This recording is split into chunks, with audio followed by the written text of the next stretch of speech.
The North Atlantic has always been a sea of ghosts. For centuries, sailors have whispered about ships that vanish into fog, crews swallowed by storms without leaving a trace, and vessels that reappear years later, adrift and abandoned. But among these countless tales, there is one story that continues to haunt the ocean more than any other. The story of the ghost ship discovered in the summer of 1951. It began like so many maritime tragedies begin, with silence. In June of that year, the cargo freighter SS Ourang Medan, a vessel registered under a shadowy flag of convenience, set sail from Lisbon, Portugal, bound for Halifax, Nova Scotia. She carried a mixed cargo, crates of manufactured goods, barrels of oil, and several containers marked only with military codes. Nothing about her manifest raised suspicion. She was one of hundreds of ships making the dangerous Atlantic crossing. In the years after the Second World War, her crew numbered 36, men from different nations, drawn together by paychecks and adventure. There was the captain, an Englishman named Edward Marrow, who had spent his youth dodging German U-boats. His first mate, Hans Keller, was a stoic German veteran trying to rebuild his life at sea. The cook was Spanish, the radio operator Dutch, and the deckhands came from as far away as Greece, Ireland, and Morocco. They were, by all accounts, ordinary sailors on an ordinary ship. But 2 weeks into the voyage, all contact with the Ourang Medan ceased. At first, no one noticed. The Atlantic was vast, and missed radio calls were common. Storms could scatter signals, static could blot out entire frequencies. But then, in early July, a faint SOS was received by a passing American ship, the Silver Star. The message was broken, crackling with static, but its words chilled every man on the bridge. All officers, including the captain, are dead, lying in chart room and bridge. Possibly whole crew dead. There was a pause. Then one final garbled sentence. I die. And then nothing but silence. The Silver Star, commanded by Captain Harry Thompson, immediately changed course. They triangulated the signal and set out for the coordinates, pushing their engines as fast as they would go. Hours later, they spotted her, the Ourang Medan, drifting silently across a glassy sea, her bow rising and falling gently with the swell. Something about her appearance was wrong. No crew stood on deck. No smoke rose from her stacks. The ship looked intact but eerily lifeless, like a carcass adrift in water. Captain Thompson ordered a boarding party. 8 men climbed into a lifeboat and rowed toward the silent vessel. As they approached, the stench hit them first. A foul, acrid odor, like rotting meat mixed with burnt chemicals. They climbed the ladder and stepped onto the deck. What they saw would haunt them for the rest of their lives. Bodies. The crew lay scattered. Across the decks, their eyes wide, mouths open in silent screams. Their faces were frozen in expressions of pure terror, as though something unseen had driven them to madness in their final moments. Some clutched their throats. Others had their arms outstretched, pointing toward the sky. The ship's dog, German Shepherd, was found dead on deck, its lips curled back in a snarl, teeth bared at an enemy no one could see. The boarding party pressed on, their nerves stretched taut. They entered the bridge and found Captain Marrow slumped over the wheel, his eyes staring lifelessly at the horizon. The first mate lay at his feet, his hand still gripping a fountain pen, as though he had been writing until the very last moment. In the chart room, navigational maps were scattered across the floor. On one of them, in shaky handwriting, someone had scrawled a single word. Don't. Don't what? Don't follow. Don't open. Don't remember. No one knew. Below deck, the horrors continued. In the engine room, several crewmen lay collapsed. Beside their stations, their faces twisted with fear. In the galley, the cook was found sprawled across the stove, his eyes bulging, a knife still clutched in his hand. And in the cargo hold. The boarding party didn't linger long enough to investigate thoroughly. Several of the sealed containers had been broken open. What lay inside was unclear, but the men reported a faint chemical odor, acrid and stinging, that seemed to burn the lungs. What struck the rescuers most was the absence of wounds. None of the dead bore signs of struggle or injury. There were no gunshots, no stab marks, no blood. It was as though death had simply claimed them in an instant, freezing their final moments in grotesque stillness. The ship itself was undamaged. The radios worked. The engines were intact. There was food in the galley, water in the tanks, fuel in the reserves. Everything suggested the Ourang Medan should have been sailing safely, and yet the crew was gone. Captain Thompson knew they couldn't leave the vessel adrift. He ordered the ship to be towed back to port. The boarding party secured ropes and began preparations. But just as they were about to depart, smoke began to rise from below deck. At first, it was faint.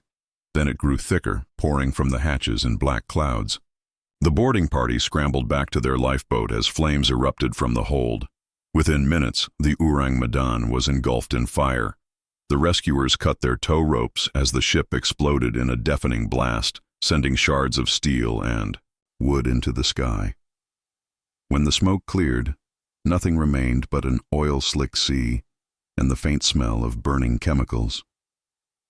The Ourang Medan was gone. The men of the Silver Star reported everything they had seen, but their account was met with disbelief. How could an entire crew perish without a mark on their bodies?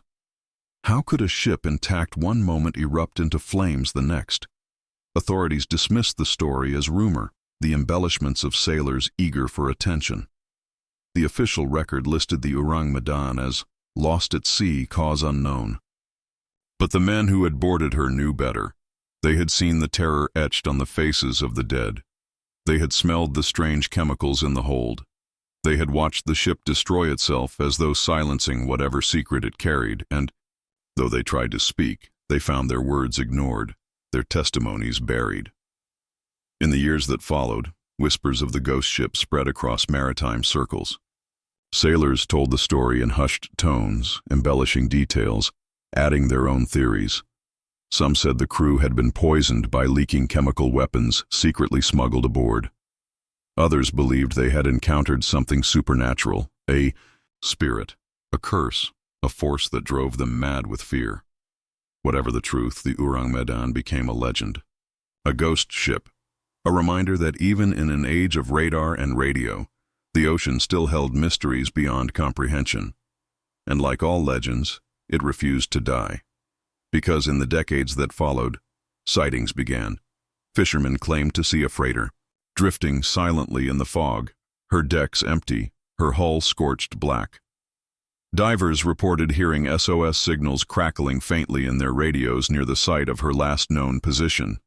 And once, in 1963, a cargo ship crossing the Atlantic reported nearly colliding with a vessel that appeared out of nowhere. A vessel that looked remarkably like the Ourang Medan. By the 1970s, the ghost ship had attracted researchers, journalists, and adventurers. Some dismissed it as maritime folklore. Others saw it as a cover-up, proof that governments were hiding something dark from the public. But for one group of divers in the early 2000s, the legend was more than just a story. It was a challenge. And when they finally descended into the depths where the Ourang Medan was said to have sunk, they found something waiting for them, something locked away, something that had survived the fire. Before the world knew the Ourang Medan as a ghost ship, she was simply another freighter carving her way across the Atlantic. The men aboard had no reason to suspect that their journey would end in silence and fire. Yet, as later testimonies and fragments of journals suggest, something unusual shadowed their final days. The Ourang Medan's crew was not remarkable by maritime standards. 36 men in total. Their ages ranged from fresh-faced teenagers to weathered sailors who had survived the Second World War. Some had chosen the sea as an escape, others as a steady income. Each had his own story, his own reasons for being.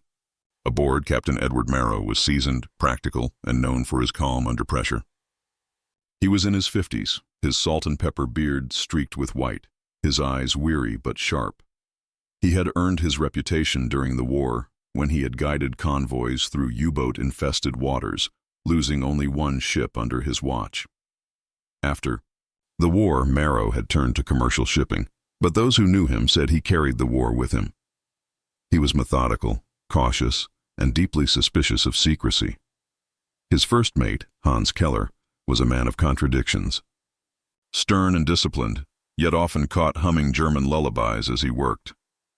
He rarely spoke of his time in the war, but a long scar across his jaw hinted at close encounters. Some of the younger crew whispered about his past, speculating that he had once been part of darker operations, but no one dared confront him directly. Among the deckhands was Michael O'Connor, an Irishman barely 20. This was his first voyage, a chance to prove himself and send money back to his struggling family. He wrote frequently in a small leather notebook, recording his thoughts and impressions. That notebook, recovered decades later in a sealed locker, would provide chilling insight into the ship's final days. There was also Luis Alvarez, the cook, whose laughter often filled the galley. He took pride in feeding the crew well, even on rough seas. He was known for improvising meals out of limited supplies, turning stale bread into savory stews. Luis was the heart of the ship, keeping spirits up when storms battered their hull, and then there was Peter Van Dalen, the Dutch radio operator. Reserved and meticulous, Peter had one passion: radio waves. He was said to spend hours listening to foreign stations, scanning for voices, music, even coded messages. He once told a fellow sailor, "Every signal is a ghost, traveling through the air. Some are alive, some are dead, but all of them reach you eventually." It was Peter who would send the final, desperate message. According to Michael O'Connor's notebook, the voyage began without incident. The ship left Lisbon on a clear day, her cargo securely stowed. The men drank cheap wine on deck as the city lights faded, singing songs in half a dozen languages. For the first 2 weeks, life was routine. Long shifts, greasy meals, cards played, in the mess, and the endless horizon of water. But then, small things began to happen. First, the ship's dog, Rex, began to grow restless. Normally playful, Rex started pacing the decks at night, growling at empty shadows. He refused to enter the cargo hold, bristling and barking whenever the men tried to coax him down. Then there were the sounds. Crewmen reported hearing faint knocking from below decks, rhythmic and deliberate. At first, they dismissed it as the shifting of cargo or the groaning of the ship's steel hull. But the noises persisted, always at night, always coming from the same section of the hold. Captain Marrow ordered an inspection. The men opened the hatches and checked the cargo. Everything appeared normal: barrels, crates, sealed containers. But several men swore they felt a strange chill, as though the air itself were heavier in that part of the ship. Probably just nerves. Marrow muttered, but his jaw tightened as he spoke. The manifest listed part of the cargo as machinery, components, and industrial chemicals, but none of the crew ever saw inside the sealed containers marked with military codes. Some whispered that they contained leftover munitions from the war. Others suspected smuggled goods, perhaps opium, perhaps weapons bound for shadowy buyers. Hans Keller, the first mate, grew increasingly agitated whenever the subject arose. He was often seen near the cargo hold, double-checking locks, staring at the sealed containers with an expression that mixed suspicion with fear. Michael O'Connor noted in his journal, "Keller guards the crates like a dog with a bone. He will not let anyone linger near them." Once, I saw him tracing the markings on one of the boxes with his fingers, as if he recognized them. When he noticed me watching, he snapped at me to leave. I swear his hands were shaking. By the third week, morale had deteriorated. Several sailors complained of headaches, dizziness, and nightmares. Luis Alvarez stopped singing in the galley, his laughter fading into silence. He began serving meals half-cooked, distracted, muttering in Spanish under his breath. Rex, the dog, refused food. He lay curled in corners, whining softly, his eyes fixed on the cargo hold as if waiting for something to emerge. The men argued more frequently. A fight broke out over a missing tool, ending with one sailor's nose broken and another confined to his bunk. Keller's temper grew short, while Captain Marrow's hands trembled whenever he lit his pipe. Michael O'Connor's notebook grew darker. The ship feels wrong. Even the air tastes strange, like metal. Some nights I hear whispers in the corridor, outside my cabin. When I open the door, no one is there. Yesterday I found salt water pooled on the floor, though the hatch was sealed tight. Luis says the sea is coming for us. I think he might be right. On July 8th, Peter Van Dalen reported strange interference on the radios. Voices overlapped on frequencies, speaking in languages he could not identify. He grew obsessed, scribbling notes trying to decode patterns. That night he burst into the mess hall pale and shaking. "It's coming from below," he whispered. "Not from the airwaves, from the ship." The men laughed nervously, but Peter would not be swayed. He swore the radio was picking up signals that originated inside the Ourang Medan itself. Captain Morrow ordered him to keep his findings quiet, fearing panic. But it was too late. Word spread quickly, and the crew grew more fearful. By July 10th, the Ourang Medan was drifting off course. The compass needles spun erratically, and the engines faltered despite having ample fuel. Men refused to enter the hold. Some locked themselves in their cabins, praying aloud through the night. Michael O'Connor's last journal entry was scribbled in a shaking hand. "The knocking is louder. No one sleeps anymore." Keller patrols the halls like a madman, shouting at shadows. The dog is gone. No one saw him leave. Luis swears he heard him howling below, trapped. Peter has not left the radio room for 2 days. He keeps repeating one word: "Listen. I don't want to listen. I just want to go home." On July 12th, Peter sent the final SOS. All officers, including the captain, are dead, lying in chart room and bridge, possibly whole crew dead. A pause. Then, "I die." And then silence. The Ourang Medan was never heard from again, until the Silver Star found her adrift. Her crew frozen in terror, her hull intact, but her story shattered. But what exactly happened in those final hours? What did the men see, or hear, that drove them into such horror? Some say it was poison gas leaking from the mysterious cargo. Others insist it was something less earthly, something that preyed upon their minds and souls. Whatever the truth, the crew's final days were not just the end of a voyage. They were the birth of a legend, and that legend was only beginning. When the Silver Star sent its boarding party to investigate the drifting vessel, those sailors unknowingly stepped into history. Their testimonies, though scattered and inconsistent, formed the foundation of everything we know, or think we know, about the Ourang Medan. But as the years passed, what began as eyewitness reports became twisted through rumors, classified documents, and deliberate silences. The official report filed by Captain Thompson of the Silver Star was curiously short. Just a few pages, typewritten, with the barest details: the distress signal received, the discovery of the ship, the lifeless crew, and the sudden fire that consumed the vessel. But several members of the boarding party later admitted that much had been omitted. One sailor, interviewed privately years later, claimed the bodies did not merely look frightened. They looked as if they had seen something. Their hands were not just frozen in random gestures. Many pointed in the same direction, toward the cargo hold. Another sailor described the air below deck as unbreathable, not just from smoke or rot, but from something he couldn't name. An atmosphere that pressed down on him, thick and unnatural. He swore that as he walked through the hold, he felt watched, though no one was alive to do the watching. And then there was the chart room. The word "don't" scrawled across the map was omitted entirely from the official record. It was dismissed as irrelevant, or perhaps too strange to include. But the boarding party remembered it clearly, and in later years, that single word would fuel endless speculation. When the report reached maritime authorities, it was quietly filed away. No official investigation was launched. No follow-up was conducted. The ship was listed simply as lost at sea. Privately, however, whispers circulated among naval officers.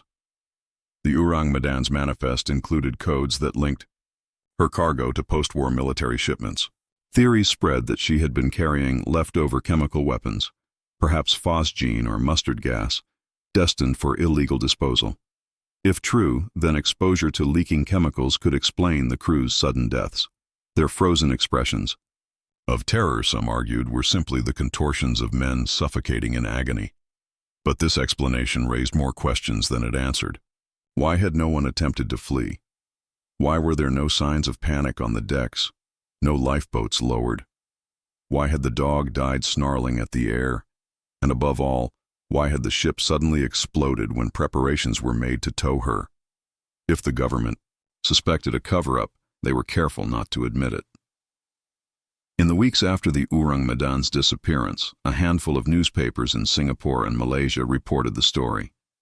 Headlines screamed, "Mystery ship found adrift, crew dead without cause. Ghost ship explodes off Sumatra coast." But these articles vanished almost as quickly as they appeared. Archives show that most references to the story were pulled within a month. Microfilm reels from that period are missing or damaged. When researchers decades later requested original clippings, librarians apologized and explained the files had been misplaced. One journalist who attempted to write a follow-up piece in 1952 was warned by naval officials to drop the fairy tales if he valued his career. He did. The Ourang Medan was fading into silence. Still, sailors talk. And in the years that followed, multiple theories emerged, each trying to explain the unexplainable. The chemical weapon theory, the most widely accepted explanation at the time. The sealed containers in the hold, marked with military codes, supposedly contained leftover nerve agents. A leak could have poisoned the crew, the sudden fire, a chain reaction ignited by unstable chemicals. Weakness. If this were true, why risk transporting such cargo on a civilian vessel? Why not destroy it outright? Carbon monoxide poisoning. Some claimed the ship's boiler malfunctioned, flooding compartments with invisible, odorless gas. The crew suffocated without realizing what was happening. Weakness. The SOS message clearly described officers dead, one by one. Not the kind of chaos expected in an engine accident. Piracy rumors of pirates circulated, but nothing was stolen. The bodies showed no wounds, and pirates don't usually set ships ablaze after looting. The supernatural explanation among sailors, the most popular theory, was also the least scientific. The crew had seen something. Some swore it was a phantom, others an omen at sea. One boarding party member, years later, allegedly confessed on his deathbed. It wasn't gas, it wasn't fire. They saw the sea open its eyes. In 1959, nearly a decade after the event, a man calling himself Charles Morgan came forward in New York, claiming he had once been a crewman aboard the Ourang Medan. He said he had deserted the ship weeks before its final voyage, sensing that something was wrong. According to Morgan, the ship was carrying not just weapons, but things recovered from the war. He refused to elaborate, but hinted that the cargo included experimental devices seized from secret access laboratories. When pressed, Morgan would only say, "The ship was cursed the moment it left port. The cargo was never meant to be touched." Again, his claims were dismissed as attention-seeking. Yet, 2 weeks after giving an interview, Morgan was found dead in his apartment, officially ruled a heart attack. He was 42. By the 1960s, the Cold War had reignited interest in unsolved mysteries, especially those involving military secrets. A small group of naval historians attempted to locate records of the Ourang Medan. They found nothing, no registration, no crew list, no insurance papers. It was as if the ship had never legally existed. This led some to argue that the ship's very identity was fabricated, a phantom constructed to transport illicit cargo. In 1963, a declassified memo surfaced in the Netherlands suggesting that a ship, operating under a false name, had indeed been contracted to move sensitive material across the Atlantic in 1951. The memo did not name the ship, but its timeline matched the Ourang Medan exactly. One historian, Dr. Willem Steiger, concluded that the Ourang Medan had been part of a clandestine operation, its crew expendable, its mission deniable. But Steiger's research ended abruptly. His home was burglarized in 1965, his notes stolen. He published nothing further on the subject. By the late 1960s, the Ourang Medan had become more legend than fact.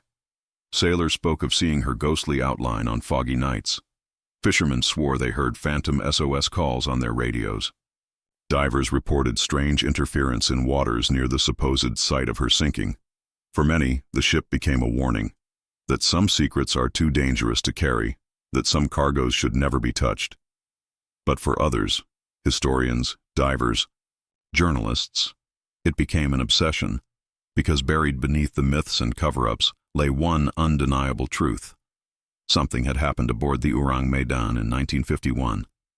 Something so terrifying that 36 men died with fear etched into their faces, and someone, somewhere, did not want the world to know why. The official silence of the 1950s and the whispered theories of the 1960s only deepened the mystery. But the decades ahead would bring new discoveries, sunken wreckage, recovered artifacts, and stories that refused to stay buried. The legend of the ghost ship was about to rise again, this time from the depths. By the end of the 1960s, the Ourang Medan was no longer just a ship. It was a legend, a story carried across oceans, told in ports and taverns, whispered in the dark bunks of other freighters as they creaked through rough seas. For every sailor who had dismissed the tale as superstition, another swore he had seen something that proved the ghost ship was real. The Atlantic, vast and merciless, became the canvas upon which countless variations of the story were painted. And like all legends, each telling bent to the fears of the teller. Some spoke of cursed cargo, others of restless spirits, but all agreed the Ourang Medan had not finished her voyage. The earliest sightings began in the 1950s, only a few years after the ship was reported destroyed. Fishing boats off the Azores claimed to see a large freighter drifting silently in heavy fog, its hull blackened as though scorched by fire. When vessels approached, the ship faded into mist, leaving nothing behind but the smell of burnt oil. In 1963, the crew of the Marguerite D, a British merchant vessel, filed a report after nearly colliding with what they described as a derelict freighter with no lights. The helmsman swore he saw men standing on the deck, but when the spotlight struck them, the figures vanished. The ship itself disappeared within minutes, as if swallowed by the sea. Stories like these circulated endlessly. To sailors, the ghost ship was a reminder that the sea kept her own secrets. To skeptics, they were tricks of fog and tired eyes. But to believers, they were proof that the Ourang Medan still drifted, cursed to wander until her story was told. Not all the legends came from sailors. Along the coasts of Portugal, Ireland, and even Newfoundland, small fishing villages began passing down stories of a silent freighter seen offshore. Children were warned not to wander too close to the water at night, lest the ghost ship call them aboard. In one Irish village, locals claimed the Ourang Medan would appear on stormy nights, its deck lined with figures waving silently, as if begging to be rescued. Fishermen refused to go out on such nights, leaving their nets empty rather than risk encountering the cursed vessel. In Nova Scotia, a lighthouse keeper's log from 1967 contains a chilling entry, fog thick. Saw lights offshore, appeared to be freighter, radioed no answer, figures visible on deck through spyglass, all unmoving. By the time fog cleared, ship gone. The entry ends abruptly with 3 words underlined twice. Eyes were open. Perhaps the most unsettling legends were not visual but auditory. Throughout the 1970s, amateur radio operators reported faint, garbled transmissions on maritime frequencies. Some claimed to hear fragments of Morse code identical to the Ourang Medan's last SOS. Others insisted they heard voices, shouts, cries, even the chilling phrase, "I die," repeating through static. One operator in Norway swore he heard the voice of a young man calling, "Help us, we are still here." He traced the signal to the mid-Atlantic, near the supposed site of the Ourang Medan's sinking. When naval authorities investigated, they dismissed it as interference. But the operator's logbook, preserved today in a maritime museum, bears a final note written in shaky handwriting. Not interference. It was him, the boy. Among sailors, the most popular theory was that the Ourang Medan had carried cursed cargo. Some said it was experimental weapons. Others insisted it was relics stolen from temples in Asia, objects never meant to leave sacred ground. One persistent rumor told of a crate pried open by curious deckhands, revealing not machinery but human remains, dozens of small skeletal bodies arranged neatly as if for study. Those who looked upon them, the rumor went, began to hear whispers at night, whispers that never stopped. Though no evidence ever surfaced to support these tales, they spread quickly. Sailors love stories, and the more frightening the tale, the more eagerly it was retold. In 1974, a retired seaman named Thomas Harker gave an interview to a London newspaper. He claimed to have served aboard the Silver Star during the rescue attempt. "They didn't print half of it," he said. "Not the smells, not the way the dog's eyes were still open, not the way every man pointed to the same place, the cargo hold. And they didn't print what we heard when we ran back to our boat. It wasn't the fire. It was voices, screaming, but not from mouths, from the steel itself, like the ship was crying out." His account was dismissed as drunken rambling. But among sailors, it became gospel. By the 1980s, the Ourang Medan was more folklore than fact. Books of maritime mysteries listed her alongside the Flying Dutchman and the Mary Celeste. School children traded versions of the story, embellishing it with every retelling. In some versions, the crew had angered the sea gods. In others, they had opened a container they were forbidden to touch. Some said the ship sank and rose again every 7 years, cursed to wander until the last of her crew was remembered. And always there was the same refrain, the faces of the dead, frozen in fear. As diving technology improved in the late 20th century, professional and amateur divers alike began seeking the wreck of the Ourang Medan. Many expeditions returned empty-handed, but some came back with stories too strange to ignore. In 1986, a French diving team claimed to have found a wreck matching her description off the coast of Sumatra. They reported descending into the hold and finding strange burn marks across the steel, marks that looked more like claws than fire damage. Their photographs, however, were lost when their ship returned to port. 2 divers never resurfaced from one of the dives. Officially, they were listed as drowned. Unofficially, their teammates whispered that something had pulled them deeper. What made the Ourang Medan legend so persistent was not just the mystery of her disappearance, but the way she seemed to resist being forgotten. Every time the story faded, a new sighting or rumor rekindled it. Every archive that lost its records, every photograph that went missing, only deepened the sense that something, or someone, wanted her secrets buried. Yet the more she was buried, the louder the whispers became. By the dawn of the 21st century, the Ourang Medan was no longer just a ghost story. She was an obsession for divers, researchers, and conspiracy theorists. Internet forums buzzed with speculation.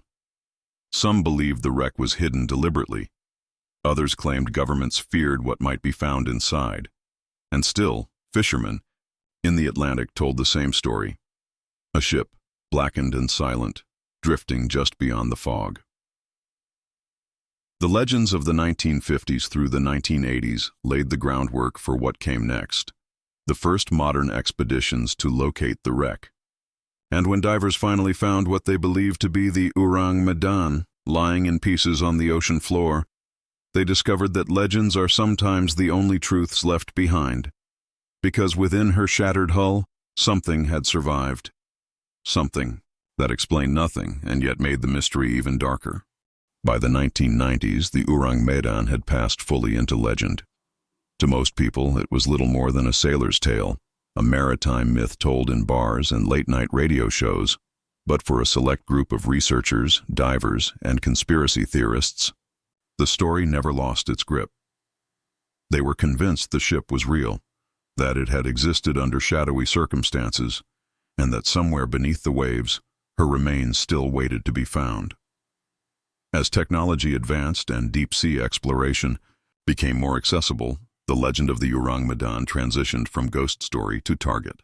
What had once been whispered in taverns now became coordinates plotted on maps, sonar scans of the ocean floor, and heated debates in academic journals. In 1993, a Dutch maritime historian named Erik Janssen published a controversial article in Nautical Review, arguing that the Ourang Medan was not only real, but part of a clandestine operation involving leftover chemical weapons from the Second World War. Jansen claimed he had uncovered fragments of shipping documents linking a vessel under a false registry to coded military shipments. While his evidence was circumstantial, the article reignited interest in the case. Diving clubs, particularly in Europe and Southeast Asia, began organizing expeditions to the waters near Sumatra, where the Ourang Medan had last been sighted. But these waters were treacherous, filled with shifting currents, poor visibility, and depths that could swallow ships whole. Many expeditions failed before they even began. In 1995, a French team led by diver Jean-Luc Moreau announced they had found wreckage consistent with a 1940s freighter in the Straits of Malacca. At a depth of nearly 200 meters, they reported twisted steel beams, a collapsed bridge, and, most chillingly, what looked like black scorch marks running along the inside of the hull. Moreau's team attempted to bring back photographs, but only a handful survived. Grainy images of rusted metal, indistinct shadows, and one blurry shot that some claimed showed the outline of a body. 2 divers from the team never resurfaced. Their deaths were ruled as accidents, but in private, Moreau admitted he believed they had been overcome by something not of the sea. He never dove again. The photographs circulated briefly in diving magazines before being pulled. Moreau withdrew from public life, living quietly in Marseille until his death in 2007. The most ambitious search came in 2001, when a joint Dutch-Indonesian team launched an expedition with advanced sonar and remotely operated submersibles. They announced their mission openly, calling it an effort to separate fact from legend. For weeks, the team scanned the seabed. On the 18th day, they detected a massive structure lying at a depth of 350 meters. The sonar image revealed what looked like the broken hull of a freighter, split into 2 sections. The bow jutted upward at a strange angle, while the stern was partially buried in silt.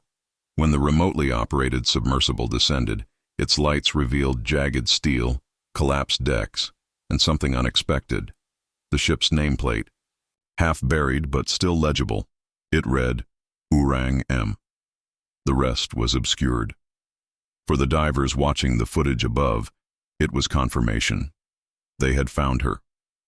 The submersible maneuvered inside the wreck, weaving through beams and twisted corridors.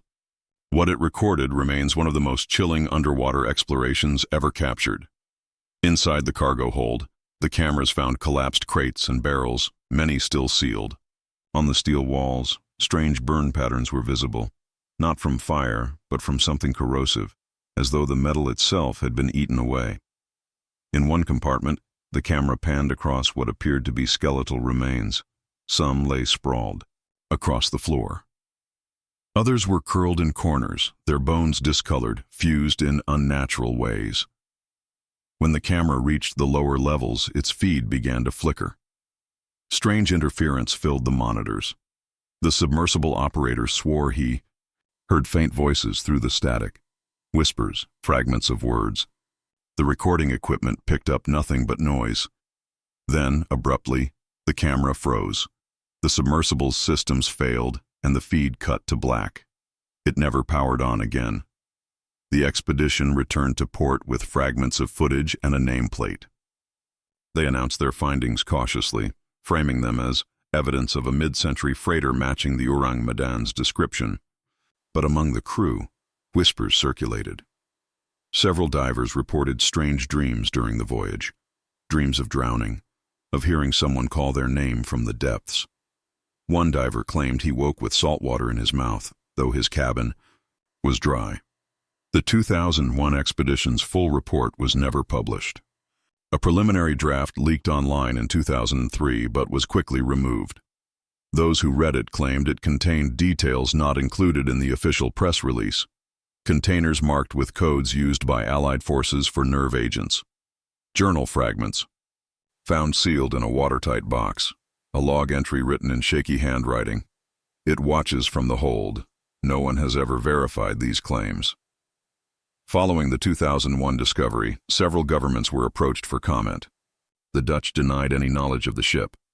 The Indonesian authorities claimed jurisdiction over the wreck, but refused to allow further dives. Requests from private researchers were denied on the grounds of safety and preservation. The silence only fueled speculation. If the wreck was simply a derelict freighter, why suppress information? If the ship was carrying dangerous chemicals, why not admit it and close the case? To many, the answer was obvious. Whatever was in that hold, it was never meant to be found. Despite restrictions, independent divers continued to search the area. In 2007, a team from Singapore attempted an unauthorized dive. According to their UE surviving logs, they reached the wreck and descended into the bridge. What they described defied logic. The walls were etched with marks, lines and symbols scratched deep into the steel. Some resembled tally marks, as if someone had been counting. Others formed strange, circular patterns, unlike any language the divers recognized. In the captain's quarters, they found a desk still intact. Beneath it, sealed in a metal box, was a fragment of paper. The writing was in English, scrawled in haste. "Don't follow the signal. It isn't us." The divers returned shaken. 2 of them quit diving altogether. The paper fragment, photographed but never released publicly, vanished shortly afterward. By the late 2000s, universities and independent researchers began cautiously acknowledging the Ourang Medan as more than legend. Articles appeared in obscure journals, framing the case as an example of maritime folklore intersecting with possible classified operations. One researcher, Dr. Lila Hammond of Cambridge, argued that the persistence of the story suggested more than myth. "Legends survive because they carry a kernel of truth," she wrote. In the case of the Ourang Medan, that truth may be buried under layers of denial, but it is there. Her paper was criticized as speculative, but it marked a shift. The ship was no longer dismissed outright. By 2010, the Ourang Medan had become one of the most sought-after wrecks in maritime history. Documentaries were planned, funding was raised, but access to the wreck remained tightly controlled. Some said the Indonesian Navy patrolled the area to keep divers away. Others claimed oil companies had quietly bought rights to the region. Whatever the case, one truth remained. The Ourang Medan had been found, and something inside her was too dangerous or too strange for the world to see. And yet the story would not rest, because divers who had glimpsed her broken hull swore that even in death, the ship lived on.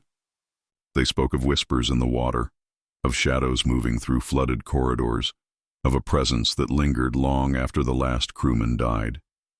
The ghost ship had become a grave, but it was also something more, a warning. The modern discoveries of the 1990s and 2000s confirmed what sailors had always whispered. The Ourang Medan was real. But instead of solving the mystery, each expedition only deepened it. The scorch marks, the skeletal remains, the journals, the symbols, all pointed to something unspeakable that had happened aboard. And in the decades that followed, divers would uncover even more, because the Ourang Medan was not done speaking. By the second decade of the 21st century, the Ourang Medan had become more than a curiosity. It was an obsession. Divers risked their lives and fortunes to descend into the depths, hoping to find something, anything, that might explain what had happened in 1951. Some went seeking glory, others sought closure, but many, after surfacing, never spoke of what they had seen. And those who did, their stories were almost too strange to believe. In 2012, a group of independent divers from Jakarta funded their own expedition to the wreck. Using rented equipment and an old fishing vessel as their base, they descended toward the coordinates whispered among the diving community. The sea was calm, but the currents grew violent as they neared the wreck. Instruments flickered, compasses spun. The divers reported feeling an unnatural pressure on their chests, as if the water itself grew heavier the closer they came. At last, their lights swept across jagged steel. The Ourang Medan lay before them, broken, rusted, but unmistakably there. The hull was torn open, split by the explosion that had ended her drifting decades earlier. But the shape of the freighter remained. They entered through a gaping hole in the stern. Inside, the water was thick with silt, stirred by their movements. The beams of their flashlights cut through darkness that seemed alive, swallowing light almost as quickly as it appeared. In the mess hall, overturned tables floated eerily, their edges covered in strange growths. One diver swore he saw letters, etched into the wood, scratches that spelled words. But when he looked again, the marks had dissolved into rot. In the galley, pots and pans drifted like ghosts, still chained to the walls. A spoon rested on the counter as if someone had only just put it down. But it was in the lower decks that they found what made them turn back. Deep in the cargo hold, the divers discovered a sealed door, reinforced with heavy steel. Unlike the corroded walls around it, the door appeared strangely intact, as though preserved. Its hinges were rusted, but the seal held strong. On the surface of the door were markings, deep gouges scratched into the metal as if someone had tried desperately to claw their way out. And across the center, scrawled in faded paint, were 3 words, "Do not open." The divers tried to pry at the hinges but reported feeling violently nauseous as soon as they touched the steel. Their instruments began to malfunction.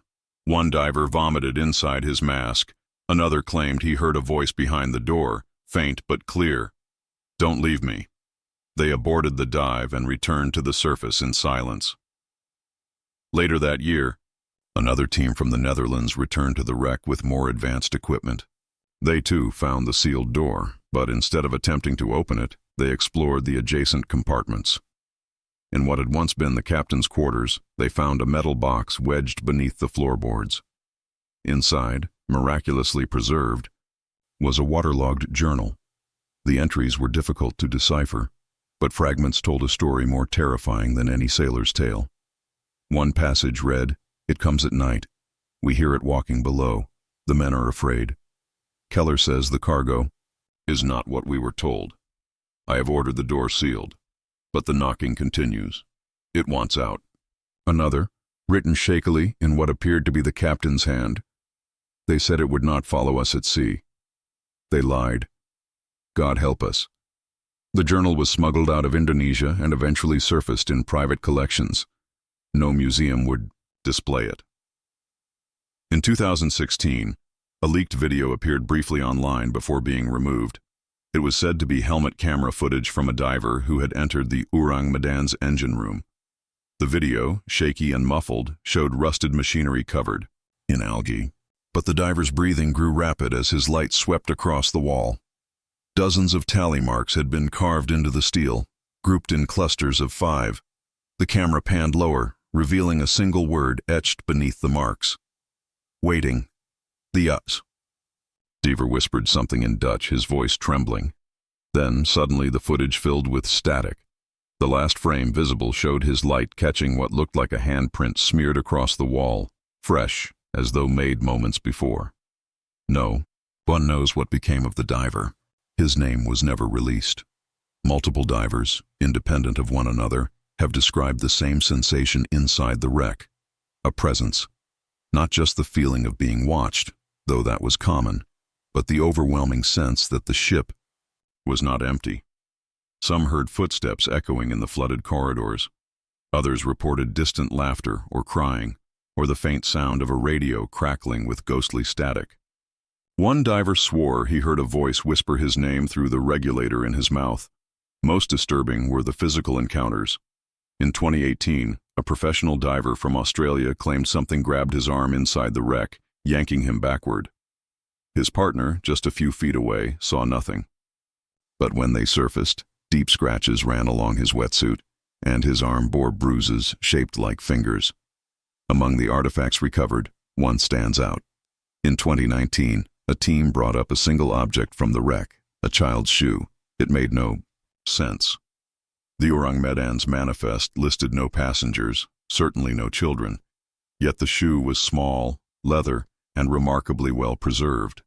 Inside was a scrap of paper folded tightly. On it, written in cramped handwriting, were the words, "They said we would go home. We never did." The artifact vanished after its discovery. Some say it sits locked away in a naval archive. Others believe it was destroyed. From time to time, rumors circulate that survivors were found, men who had escaped the ship before it exploded. In 2020, a retired Indonesian fisherman claimed he once pulled a delirious sailor from the sea in 1951, days after the Ourang Medan's final transmission. The man, sunburned and half-mad, allegedly repeated a single phrase, "The sea remembers." The fisherman's story was impossible to verify. He died soon after giving the interview. To this day, the sealed door in the wreck remains unopened. Some divers insist it should stay that way. Others argue it holds the key to the entire mystery, but those who have been closest to it describe sensations that defy explanation. Voices, pressure changes, even the sense that the water grows warmer around the steel. One diver swore he saw the door flex outward, as if something inside was pressing to get out, and always the same warning, painted across its surface: do not open. What makes the divers' account so disturbing is not just their detail, but their consistency. Teams separated by years, even decades, describe the same things: the sealed door, the claw marks, the voices, the symbols. If these were hallucinations, they were shared ones. If they were lies, they were remarkably coordinated. And yet, no matter how many stories surface, the truth remains locked in the cold steel of that wreck. The discoveries of divers in the 2010s reignited the legend, but they also pointed towards something more. The journals, the scratched warnings, the strange symbols, they suggested that someone, somewhere, had known what was coming. And if that was true, then records must exist. Hidden reports, suppressed documents, evidence buried in dusty archives, because the Ourang Medan was not just a ship that died at sea. It was part of something larger, an experiment, a weapon, or perhaps something even stranger. And those who dove into her rusting hull came back with one chilling certainty: whatever killed the crew of the Ourang Medan, it was still there, waiting. For decades, the mystery of the Ourang Medan lived in shadows, not because it was forgotten, but because someone worked hard to keep it there.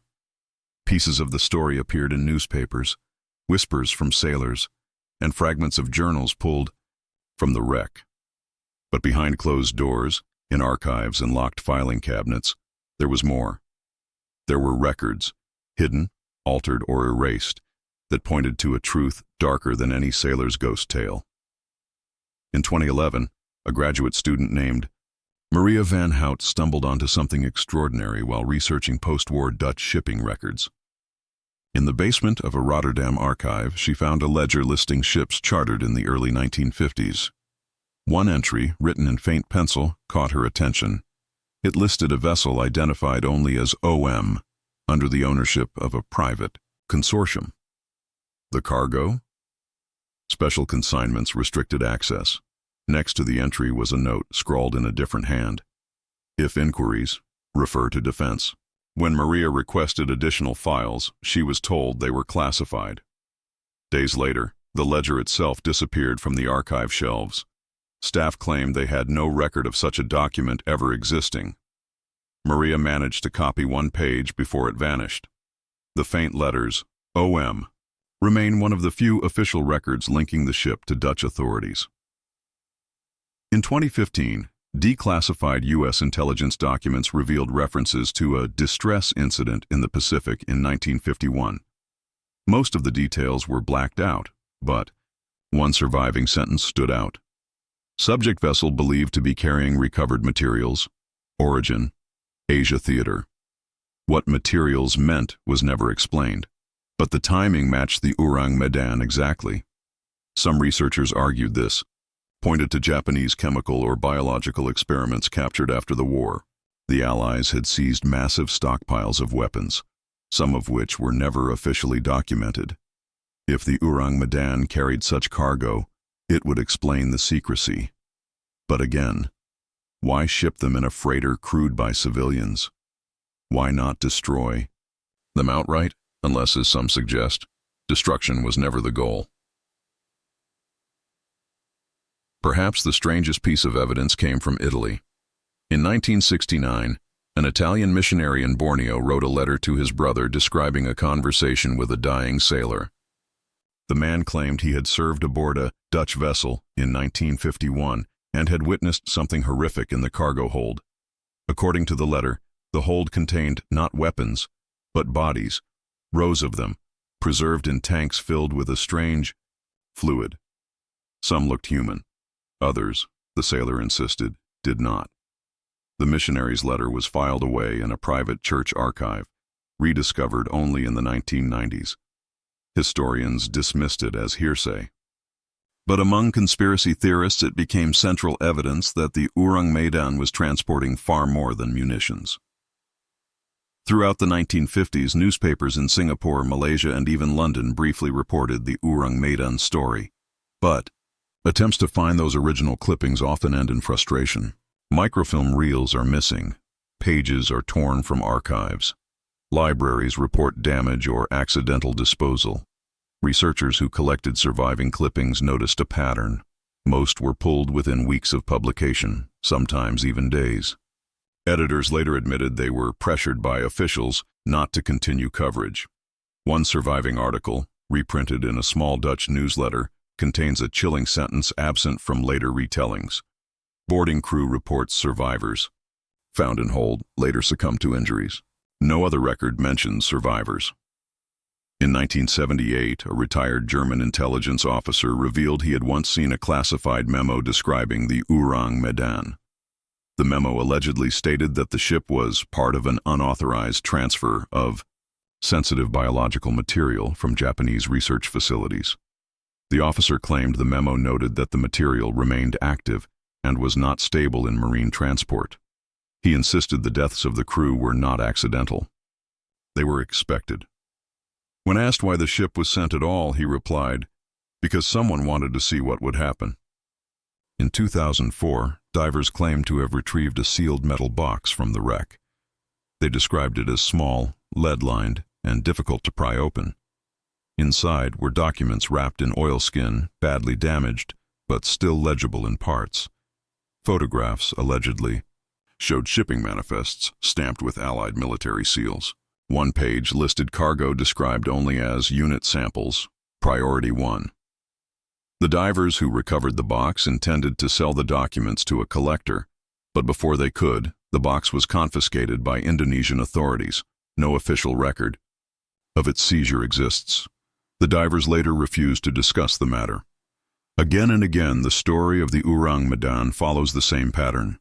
Discovery, then silence. Documents surface, then vanish. Photographs are taken, then lost. Witnesses speak, then retract or disappear. The pattern suggests not accident but design. Someone, somewhere, benefits from keeping the truth hidden, and yet, the harder they tried to bury it, the more it spread. By the late 2010s, researchers had pieced together enough fragments to propose several disturbing theories. Chemical weapons. Disposal. The ship carried banned nerve agents, part of a clandestine effort to move them across oceans. The crew was collateral damage. Biological experimentation. The cargo wasn't weapons but test subjects, living or dead, connected to wartime research. The crew fell victim to exposure. Paranormal artifact. A minority argued the ship carried something stranger, a relic, perhaps from a temple or ruin, that exerted a supernatural influence. The claw marks, the voices, the warnings, all signs of something that defied science. Deliberate experiment. The darkest theory of all, that the Ourang Medan was not meant to succeed. It was a floating laboratory, its crew unwilling participants, in a test of fear, exposure, or endurance. The sealed door wasn't protecting the cargo from the crew, it was protecting the crew from what was inside. In 2018, a Dutch historian uncovered notes from an interview conducted in the 1960s with a sailor who claimed to have seen the Ourang Medan before its final voyage. The sailor described men loading crates onto the ship under armed guard. When one crate fell, breaking open, he saw glass cylinders filled with liquid. Inside one cylinder was something that looked like a human eye, staring back at him. He refused to speak further. The notes end with a final line from the interviewer. Subject became hysterical. Session terminated. Every hidden document, every erased article, every vanishing artifact suggests the same thing. The truth of the Ourang Medan is not lost. It is withheld. In some government vault, in some forgotten file room, the records exist. Shipping manifests, crew lists, perhaps even photographs of the cargo itself. But until they surface, the truth lies scattered among divers' tales and scraps of paper, pieces of a puzzle no one is allowed to complete. And so the Ourang Medan drifts, not just in the sea, but in history, a ghost, not of wood and steel, but of memory. The lost. Files and hidden truths point to a single conclusion. The Ourang Medan was never just a shipwreck. It was a secret, buried deliberately, its story suppressed. But secrets cannot stay buried forever. The divers who braved her wreck discovered that much. And the records, no matter how well hidden, suggest the same. Because if the Ourang Medan was silenced, it was for a reason, and that reason is still out there, waiting to be uncovered. 70 years have passed since the Ourang Medan first sent its desperate, broken SOS across the waves. 7 decades of whispers, half-truths, and shadows. And still, the ghost ship refuses to rest. The ocean keeps her secrets, but the legend lives on, not just in archives and divers' tales, but in the chilling reports that continue to surface even today. The Ourang Medan is no longer just a shipwreck.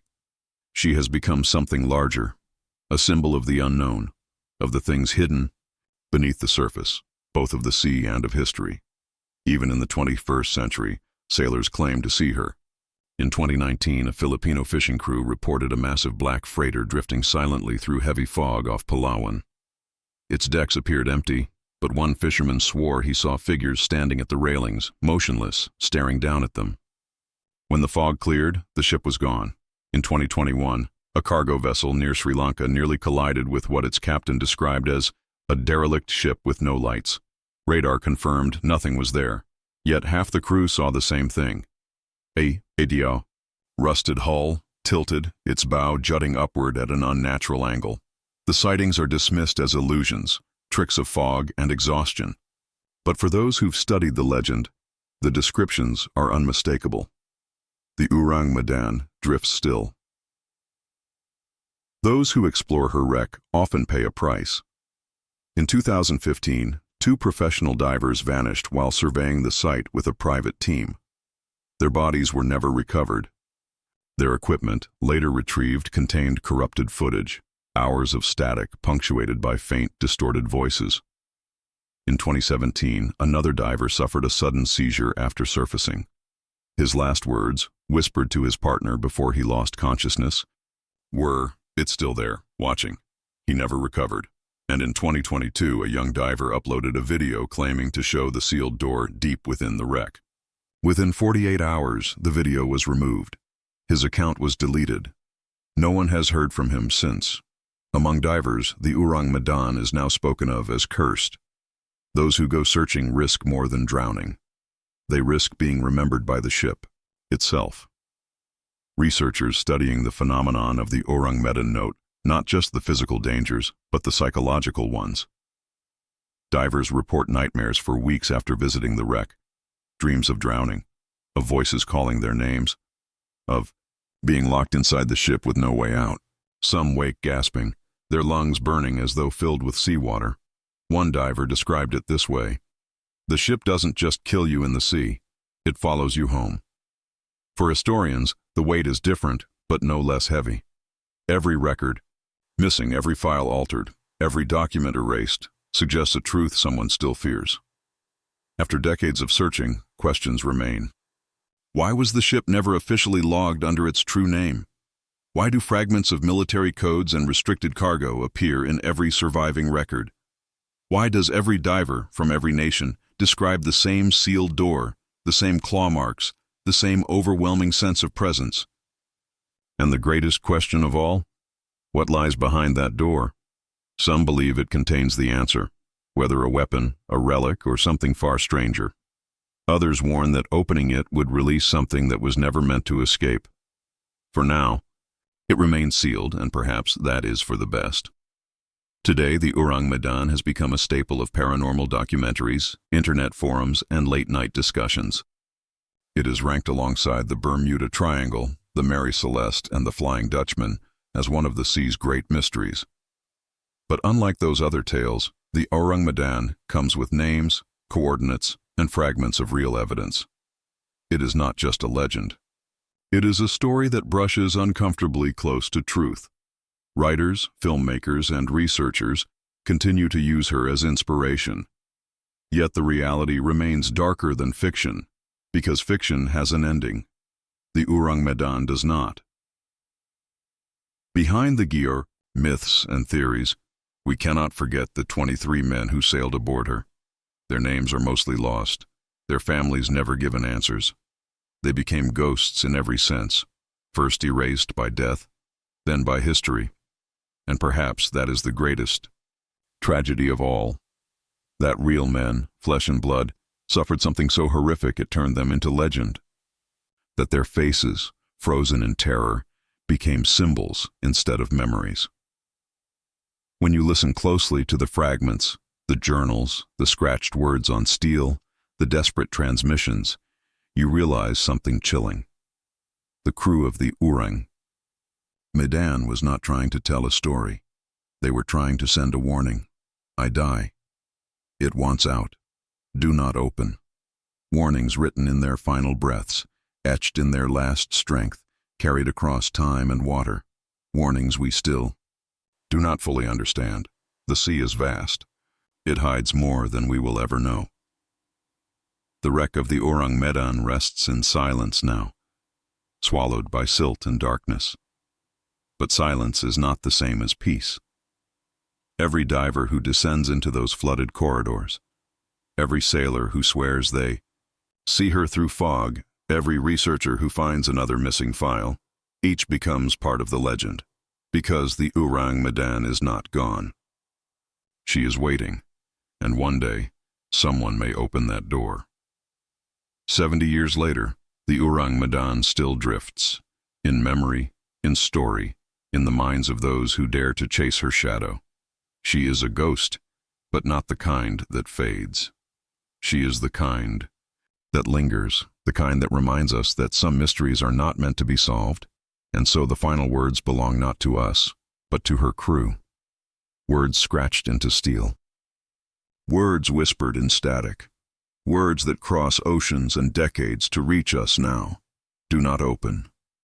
Some ships sink into the sea. The Ourang Medan sank into history. And still, she waits. Don't let this story vanish too.